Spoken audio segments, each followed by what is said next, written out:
3 сарын өмнө байгуулагдсан оюутан залуусын сайн дурын нэгдэл төрийн бас байгууллагаас өнөөдөр сэтгүүлчдэд мэдээлэл хэллээ. Энэ байгууллага оюутны өмнө тулгамдж байгаа нийгмийн асуудлыг шийдэхээр байгуулагдсан байна. Тиймээс ч өнгөрсөн хугацаанд 4,000 орчим оюутнуудаас судалгаа авч залууст хэрэгтэй зүйл юу вэ гэдгийг тодорхойлжээ. Тэдний судалгааны дүн оюутнуудын өмнө тулгамдж байгаа хамгийн гол зүйл нь санхүүгийн хэрэгцээ гэж гарсан байна. Энэ хэрэгцээг шийдэхэд ерөнхийлөгчийн санаачилсан дээд боловсролын санхүүжил, суралцагчдын тэтгэлэг тэтгэмж, нийгмийн баталгааны тухай хуулийн төсөл нэмэр болно гэж гарчээ.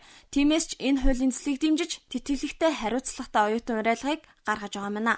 Ерөнхийлөгчийн боловсруулсан дээд боловсролын бүхий тогтолцоогоор шийдвэрлэж байгаа хуулийн төслийг энэ зөвхөн манай байгууллага дэмжихээс гадна сайн дурын нэгдэлт маань 10 төрлийн бас байгууллага байж байгаа. Тэгээ энэ байгууллагууд дэмжихээс гадна нийт 10,000 улс оюутан залуучууд дэмжиж байгаа. Энэ тоо өдрөөс өдөр нэмэгдэж байгаа. Албан бус их сурвалжуудын мэдээлж байгаагаар тэтгэлэгтэй хариуцлагатай оюутан уриалгыг эдгээр залуус мөнгө авч зохиомлоор дэмжиж байгаа. Өөрөөр хэлбэл ерөнхийлөгч элбэгт орж ирэх сонгуульд оноо авч 160 мянган оюутны саналыг авахын тулд энэ санаачлагыг гаргаж хэрэгжүүлэхээр оюутнуудыг хөсөөсөн гэх мэдээлэл байгаамаа. Харин оюутан залуусын сайн дурын нэгдлийнхэн үүнийг үгүйсгэж байна.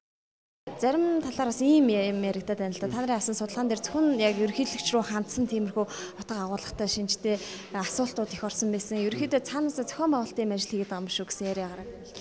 Тэг яг зүгээр зохион байгуулалт гэдэг харлага нь өөрөө ямар хөө байдаг би бас сайн мэдэхгүй. Гэхдээ зүгээр ерөнхийдөө бол ажил хийж гин тий. Ажил хийж гин оюутан залуучууд хүсэж гин. Сүүлдээ бас жагсаал зохион байгуулна гэсэн яриа гараад. Яг зөв үзэл бодлоо илэрхийлэх иймэрхүү янз бүрийн хэлбэрүүдийг бид нэр одоогийн байдлаар ярьж байгаа. Гэхдээ жагсаал авах уу юу авах уу гэдгийг бид нэр одоогийн байдлаар ярьж байгаад 10 төрлийн байгууллага өндөр зүйлээр бол шийднэ. Зүгээр яг санхүүжилтийн асуудлаар бол нээлттэй байгаа.